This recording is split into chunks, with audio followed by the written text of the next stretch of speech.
a solid program look like?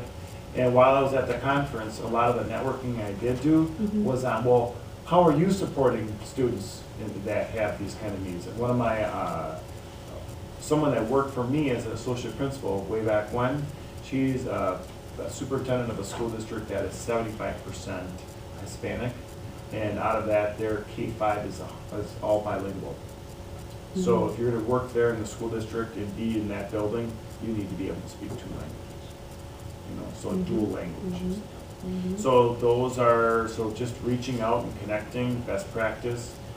Carrie Matheson, while she is not an avid Spanish speaker, she is passionate about supporting students, and she attends the EL network meetings and is bringing back also best practice ideas, and we are growing our own professional knowledge base this year as we are trying to be a step ahead. The challenge being a step ahead sometimes comes with staffing, and that's what you're just not looking for. Like in the month of January, in February, we're able to find this individual. Wow, that's amazing.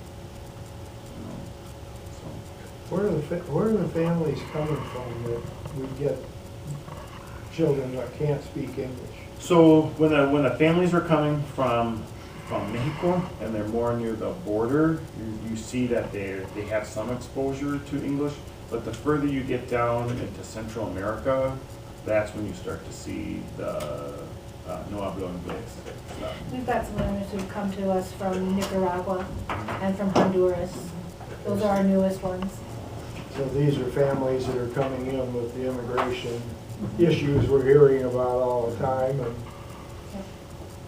And even just trying to figure out what's the appropriate grade level. So for us, it's by age. That's what happens. And then from there, as they're older, immersion is really what we're learning is best practice with the support of somebody who can be an interpreter. The other part is to have side-by-side curriculum resources that go along, not something different. So let's say you're in chemistry, somehow they're in a chemistry class.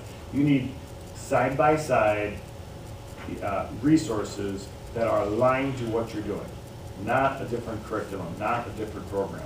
Because if they're in the room, you're talking this when you're trying to do immersion, but yet you're teaching and going at a different pace, how they can't keep up with what's happening. So resources mapped out. Anytime we adopt new curriculum, we're absolutely going to be evaluating what are the and specifically for us, it's going to be Spanish based upon our needs. So right? is there Spanish compatible? Yeah, right.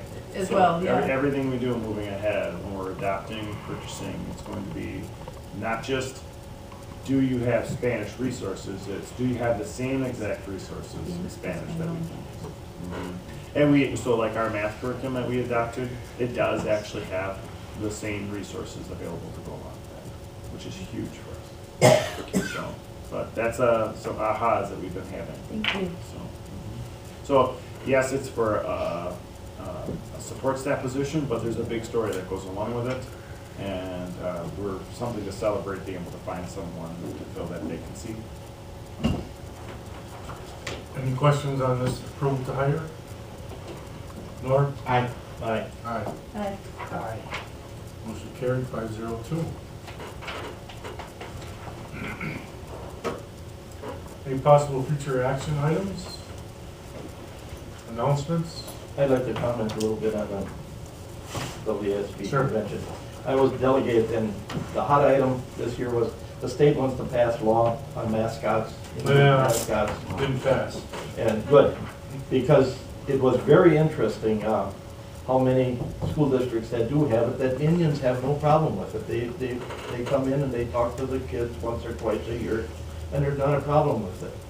And so after that workshop, there happened to be, or after the delegate, there was a workshop on Act 30 on integration of curriculum, Indian curriculum. We're supposed to have Indian curriculum in a, and one thing you learn, there's 12 separate reservations in Wisconsin, and each one has a totally separate language that they cannot talk to each other at all. And it was kind of interesting. We had a whole hour presentation, and his name was David O'Connor. And he's an Indian. Sure. And he said, that's my tax name. And the other thing that I got into with the Baraboo issue, there's a lot to learn from there. You know, we had the issue with when we had to shut down that time, Yeah. they had 10 times the problems we did. I mean, it went for months. On a national, international level. Right, I mean, they really. And the other thing I went to was Oregon is building a new school. And the thing they're bragging about is sustainable. And so I had to go to that. They had to drill 9 wells for the geothermal. Yeah. All their classrooms have enough windows that they do not need artificial lighting. And so it cost a little more. I'd like to see the final price, what it really did cost when they're done. For, like Lake Mills School District, when they did their buildings, it was part of the plan in advance, that those are like, one of the buildings is, I think, platinum LEED certified, as far as being a green building. Uh-huh. But that was in the referendum, geothermal heat, you know, cooling, all that stuff, in advance. You can't come up with those kind of things after. No, It's all has to you be gotta built explain in. it, you know, why, how come it's that It's expensive? all, you're paying a lot up front, but in the meantime, it is about that sustainability. So it's quite a deal. It'd really be interesting to see when they are done with it. You know, what the final price did come out to be. And they've got solar panels, the whole deal to go. I got one question, and I think I brought this up maybe a year and a half ago. It's surprising how many high schoolers around us know nothing about the Holocaust. And I think I've asked maybe a year and a half ago, we do study that, right? Right, I think Mrs. Wollersheim in 8th grade does a very extensive unit. Because there's a bunch of, the kids never heard of what the Holocaust was. I'll check on that. Her assignment has changed. I'll see if that's being Okay. continued by other teachers. Okay. But that's part of world history. Yeah, but we never got past World War II, okay? We never got to Wait, World we War- never got past World War II, and I was in high school after you. Yep.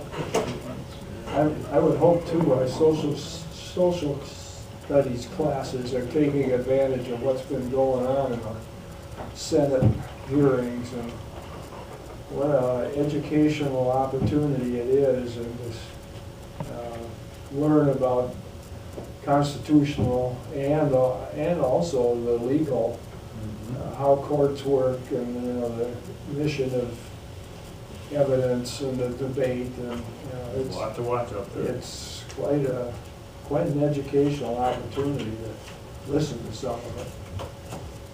You know, the FFA alumni this past weekend went to Waukesha for a convention. First time we ever really did that. Yeah. I guess it was pretty interesting as far as the grants that out there that are available through the, was it the National FFA group and another group are combining together, and grants that are available. They actually toured a school in Milwaukee that has, their only elective is ag. They have 4 different ag Charter? sections. Must be a charter.